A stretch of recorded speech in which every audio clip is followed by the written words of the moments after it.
Okay,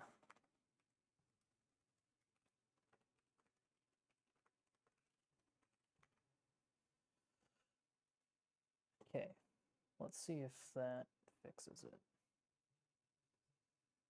Hello there. Okay, yeah, looks like things are working now. All right, so minus the shitty overlay and everything. Okay, Windows 10 ameliorated. The whole point of this project is to basically cut down Windows 10 to like the base of Windows 10. There's no cloud-based shit. There's no it's to the point where there's not even like Windows Update. There's no automatic Windows drivers installed, nothing. Anything that would go call home to Microsoft is cut out of this ISO, which is super good for like exactly this application, right? So now you're no longer relying on Windows for your security. You're no longer relying on Windows for your hardware support. All you're really using it for is DirectX, essentially. Well, this would be, you can use regular Windows 10 to achieve the same thing, right, in Linux. But the cool thing about doing it with ameliorated is that the things that suck about ameliorated trying to daily drive it, like having to manually patch in all your updates and manually like do a shit ton of command line work to like make little things happen because all of the cloud and Windows connected services stuff is gone, is immediately taken care of. Why don't I back up a little bit, seeing as I jumped right into what Windows 10 ameliorated is, and I said Linux. What I'm trying to do here, I'm just going to recap, considering the last stream was not going very well. I have no idea if it's even smooth. Yeah, so what I'm trying to do here is I'm trying to transition my primary desktop into a Manjaro Arch Linux box that is running a virtual machine of Windows for a few reasons. First of which is security, because hypervisor technology, KVM, in the case of Arch or Manjaro Linux, is basically a layer of separation between the software running within the virtual machine and the hardware of your computer. So this can help protect against certain attacks, and if you only use your virtual machine for an application-specific task, right? Meaning you're not storing your personal documents or unnecessary account passwords or blah, blah, blah within the operating system, unnecessary files in general. There's much less of an attack vector for any potential hack that might happen. So yeah, that makes using Windows 10 ameliorated a little bit more viable. The only big issue I see with Windows 10 ameliorated is that, of course, without Windows Update, the day will come where games won't run on it anymore because it'll be too out of date. But if you think of it like an XP machine in the sense that you're really not going to try to connect it to the internet, aside for authenticating with game servers, right? It should theoretically be a pretty good ride up until that point.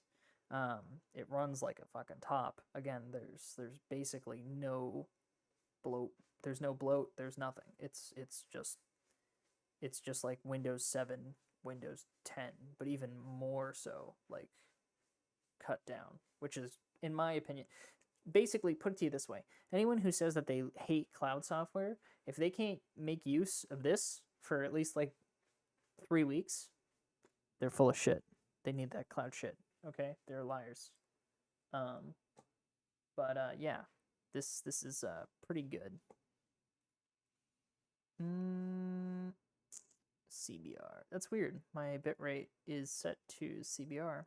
I don't know why it's coming in at half what I set it. Well, a little under half. But anyway, it's fine. Seems like everything's okay. What does it look like? Yeah, it looks fine. Okay. So yeah, with all that out of the way, yeah, so I'm going to plan on using Windows 10 ameliorated. I had a bunch of talking points on this that I was thinking about while I was at work today, so forgive me. Give me a few seconds, okay? I was not planning on going down the explain everything route. I was planning on just doing it, and taking you along for the ride and kind of explaining things as they come up. But unfortunately, that's not going to be an option. Right, so other reasons to go to Manjaro, for me, anyway. Windows 11,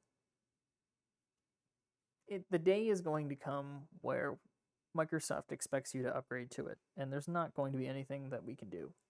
Windows 11 is not friendly to the idea of keeping your information on your system and just on your system. It's just not.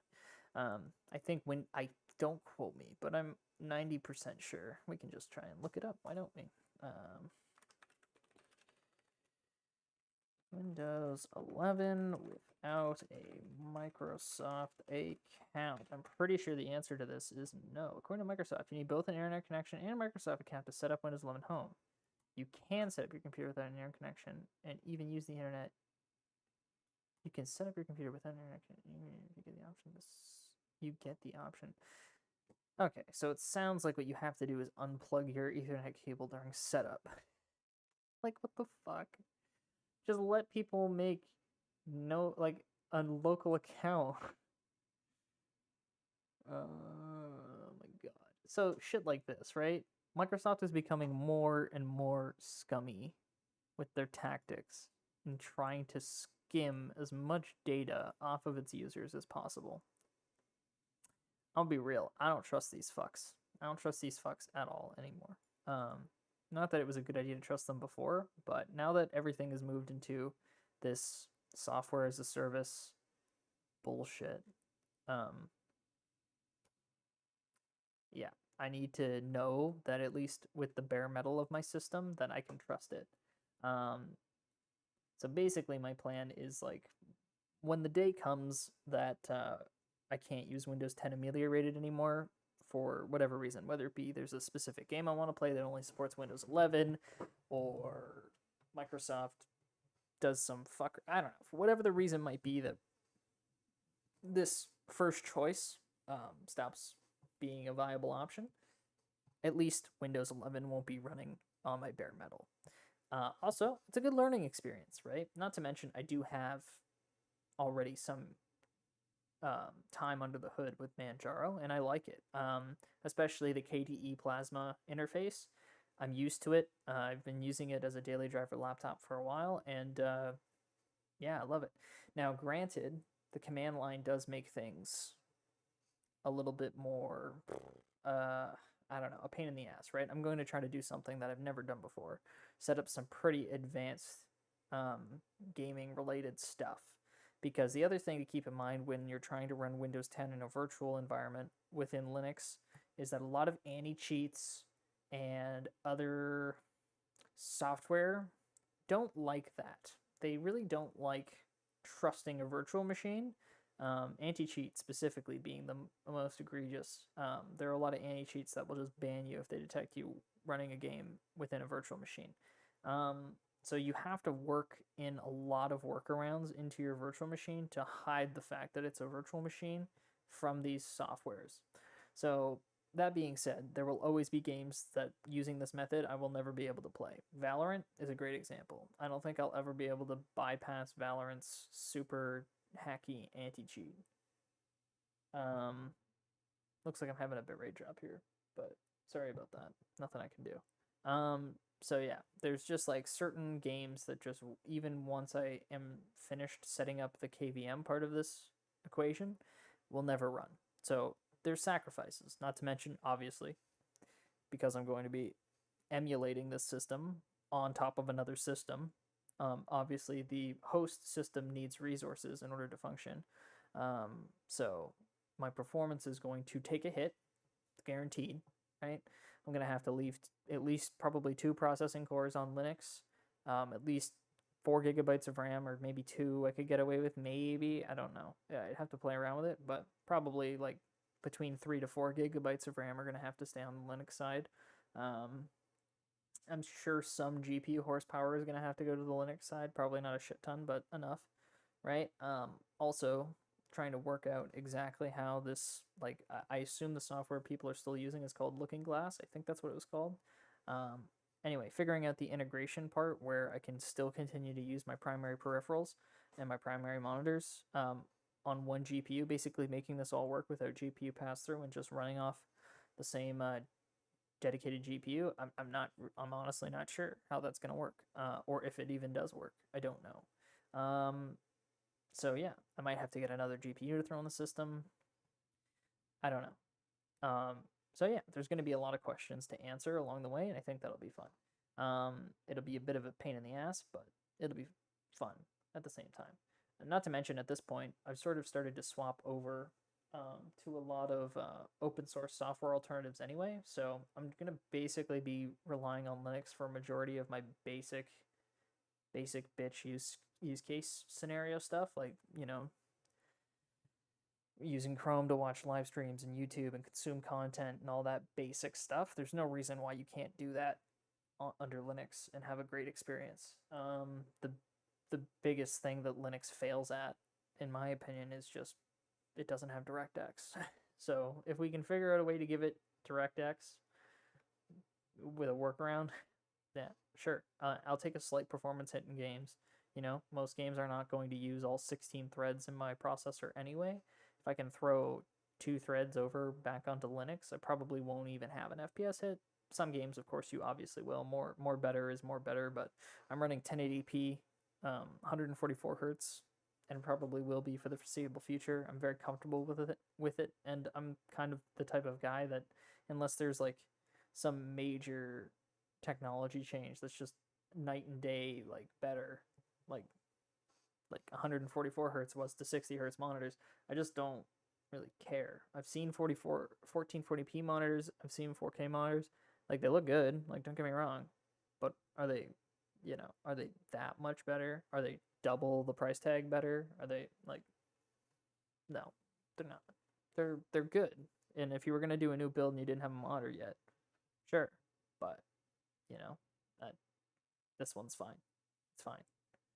So with that in mind, having a 3080 sitting here is probably fucking just chilling anyway. Might as well try and see if I can make something like this happen. Furthermore, you know, a bunch of little things that I find I really like better on Manjaro. You know, Manjaro, once you're, so it kind of goes like this, right? I'm trying to think of an analogy. Hold on. Okay. So the end game for when you're done setting up this system that I'm planning is like chasing your dreams. Whereas just using Windows 10 as it is right now is like chasing your goals. So what I mean by that is that when you have a goal, right? Whether it's like in 5 years, I want to live in Paris, right? That's your goal, right? That goal is based on a dream. This is getting weird. But what I mean to say is that the dream is the image you have in your mind of how that's going to work and how that's going to look like when it's all done, right? So, like, say you go on a vacation to Paris and you're like, man, this cafe is amazing. And you dream about eating this at this cafe every morning before you start work every day. And, like, you fall in love with the city and you see, like, yourself in a nice little apartment, like a little 2-bedroom and like, a single bathroom and a nice French town with a bunch of nice people.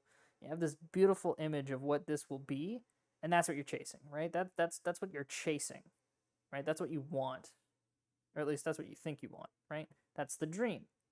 The goal is I'm going to move to Paris in 5 years. So when you get to the goal, like, it might not be anything like what you thought it was going to be, right? The goal was just get there, and, you know, you might get there, but it might not turn out exactly like you pictured it, right? So that's kind of how I feel like Windows is now, right? Windows, as it stands, it'll get you there, sure, no problem, right? It'll probably get you there pretty easily too. Again, for getting your goals done, it's great. But like, I want to change the volume of a specific window. Oh fuck. Oh shit. No, wait. Oh. This one? Oh yeah, that one. Well, wait. Why does that look different than? Well, this looks really different than the other one. Wait, what's this do? Oh shit. Okay, now this is just another. Wait, well, there's volume. Wait, but where's the other volume? Where's this? Why is this not? Oh wait, no, that's. Huh. Okay. Wait. App volume. Wait. What? Oh, so wait. It does have that menu. It's just like. You see what the fuck I mean? Windows 10 is just like Windows 7, Windows 10. I like this better. It says the same thing as this without having to scroll. That, I mean, sort of, you know what I mean, right? There's a horizontal scroll bar. This interface makes more sense to me. First of all, it keeps your main volume locked in place. You can't scroll past it. That's good. You should have your main volume always there. In case you adjust a tab and then realize, oh fuck, I gotta fuck with this, right? So this interface, it looks nicer, but it's fucking shit. Okay? And this is just one example, right? I mean, we can fuck. Oh yeah, because of my start is back, right? Control panel options and settings, right? The settings screen. So, you know, like everything's in two places. Some things are only in one or the other. Windows 10 has no idea what the fuck it wants to do for a user interface anymore. But the options are in there somewhere. It can do it. It's just, you know, you got to dig for it. And, you know, it's not that I don't know how to use it. I've figured out how to set it up pretty much exactly how I like it. I've figured out what kind of software I need to get to adapt it. I've even found ISOs that do more of what I want and less of what I don't want. But at the end of the day, it's a Microsoft product. And the crux of the issue is that you just can't trust a Microsoft product with your bare metal anymore. At least I don't feel like you should. So, yeah. There's other hidden benefits to using Linux, right? Linux usually comes with additional stability. Again, once you're done fucking with it and you iron out all the little bugs, which there are many, the software support is getting better every day. We're getting closer to the milestone of being able to, like, actually run it as a replacement operating system. And let's be real. If you're one of those guys out there who thinks that Linux, as it stands, is, like, good enough to be a primary operating system for the average consumer, you're fucking wrong. It's not. If Linux could do everything that Windows could do and more in a user-friendly way, nobody would fucking use Windows, because Linux it would be better in every way. But obviously there are compromises, right? At least to most people that's obvious, right? The cool thing about Linux specifically, well, I mean, it doesn't matter, any distro, is that it's a, you know, it's an operating system made by and for power users, which is great for power users. But for the average consumer, the average user who doesn't understand what a terminal is, besides like, oh shit, that's the thing. That's the thing that you do to make it look like the hacker, right? CMD, right? That's what you're talking about. And you can do the IP config to get to the router number.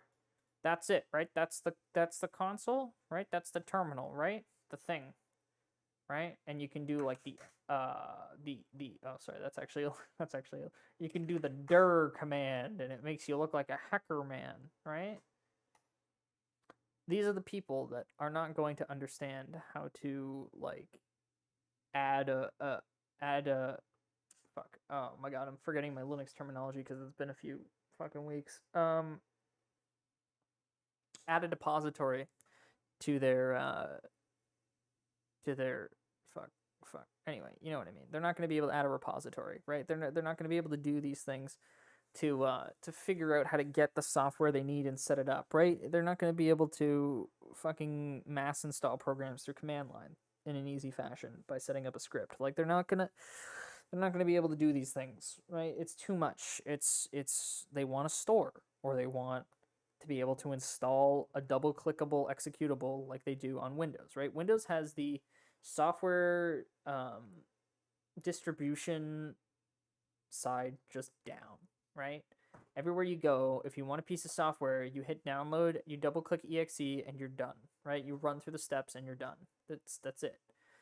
Linux, it's like, okay, well, I want to install Steam, but I tried to install it off the fucking store and it didn't work. So now I gotta look up Steam won't install Manjaro, and what do you know? There's like fucking 14 different results on how I could possibly fix that, but this is the Reddit, so let's check that out. So I open Steam and it says it's updating, and then I shut it down and now it doesn't work, right? And then there's like, oh, well, you actually have to install Steam Native. That usually fixes the problem. And then it's like, oh, that didn't work.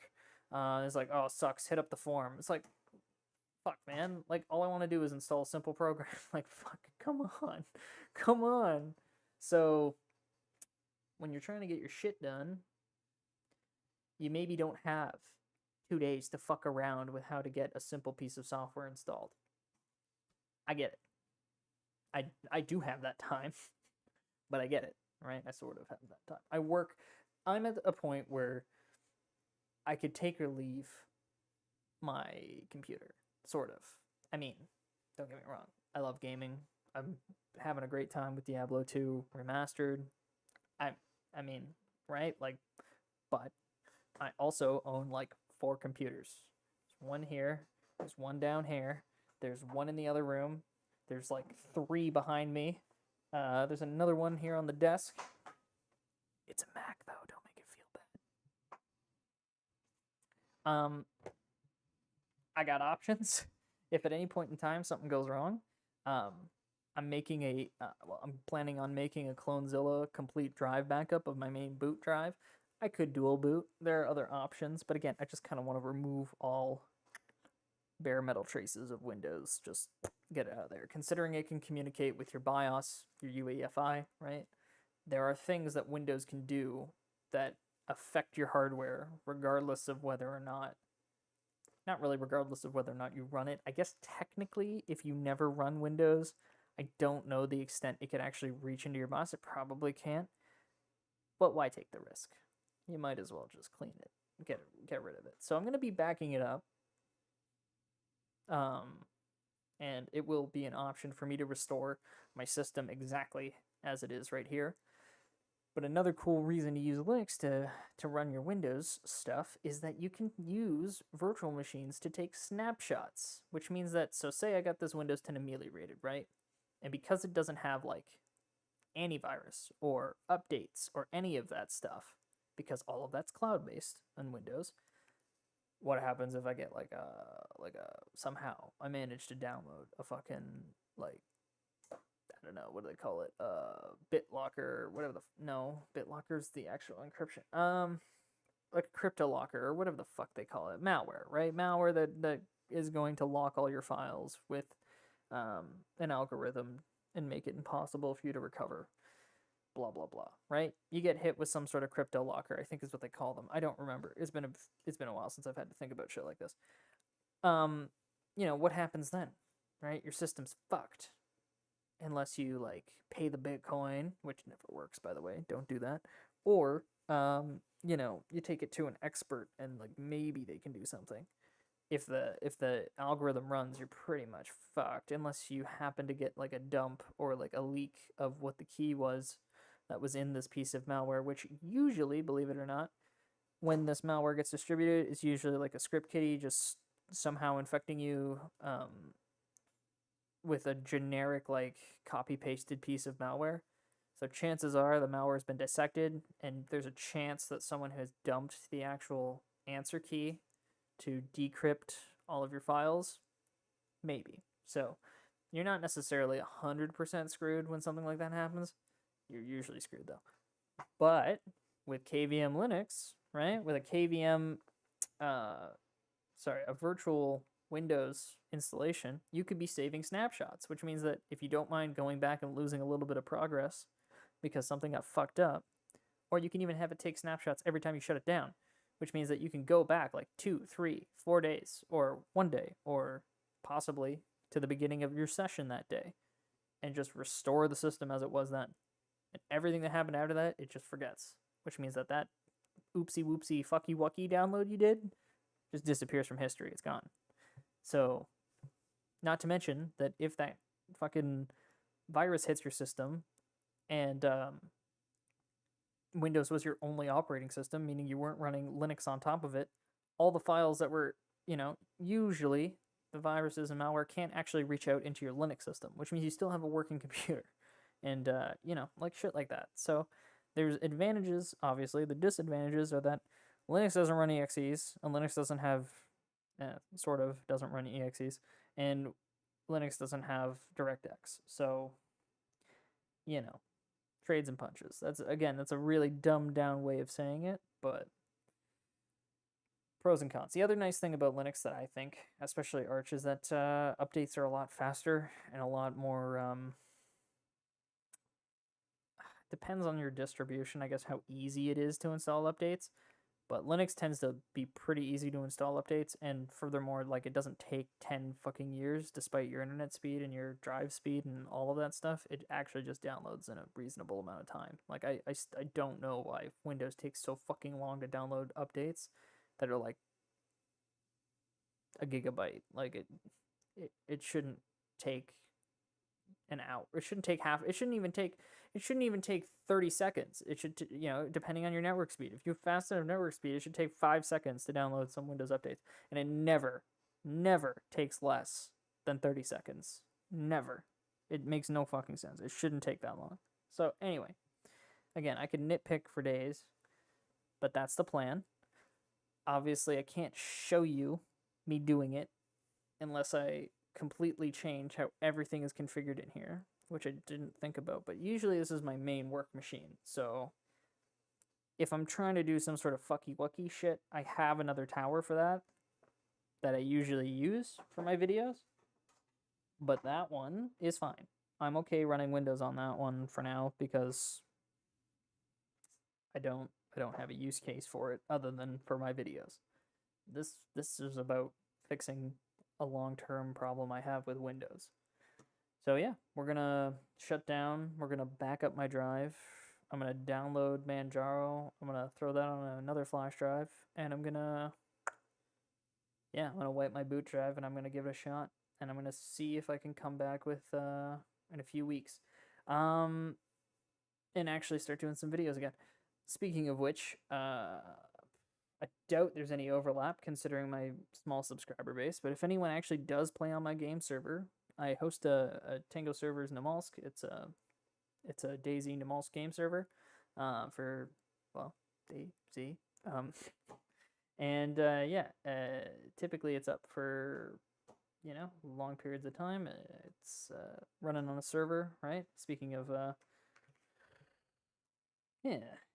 ESXi, I got a little virtual machine box right here, which I'm not going to log into for my own good. At least not. Yeah, no, it's not worth it. Anyway, the point is that I have a server running here. Oh, wait, I can battle warden into it. Yeah. If it's up, it should be up. Yes, it is up, so that's good. But it will be going down. So I'm about to do a move. I'm going to be moving I'm going to be out of house and home till probably end of December, but let's just say January or February. Okay, I don't know for sure. It's all based on construction projects that I won't be privy to knowledge on because, yeah, I don't know. So anyway, if I have updates, I'll try to share them. But yeah, anything that I've been hosting locally is gonna go away. So that for a little bit. So that's that. I'm also planning on doing some changeovers. The system that I'm currently using as my fucky wucky machine, that just does whatever weird shit I need a second computer for, is actually probably better suited for hosting my virtual machines, like my server virtual machines, than the one I currently am using for that, and vice versa. So yeah, I might try and swap that around. That's going to be a whole other can of worms, but I might. Yeah, I got like a 24-core Xeon, the one that I built, Project Waterboard. That one is sitting as my fucky wucky machine, my bring around service machine, as I said it would be. But I have like an 8-core 16-thread Threadripper first generation system that I'm using as my server. And I just thought one day, I was like, wait, why don't I use the Xeon for that? They're roughly, I mean, I think the Threadripper is slightly better IPC. It's probably significantly better, actually, IPC. But, more threads, more better, though. right? For making a bunch of medium powered non GPU accelerated computers. Like that's what I need. So more threads, more virtual machines, more better, right? Also more memory in that computer. So yeah, that might happen. Good talk. I'm gonna get to work because I got a lot of work to do. Yeah, thanks for checking out this video. I know that this was basically just a talking head video. Really sorry about that. I was planning on live streaming the process until I realized that, yeah, that's not going to work because of how I have my streaming setup configured. It can't work. So, whoops. But yeah, thanks again. I'm still alive. Have a good one.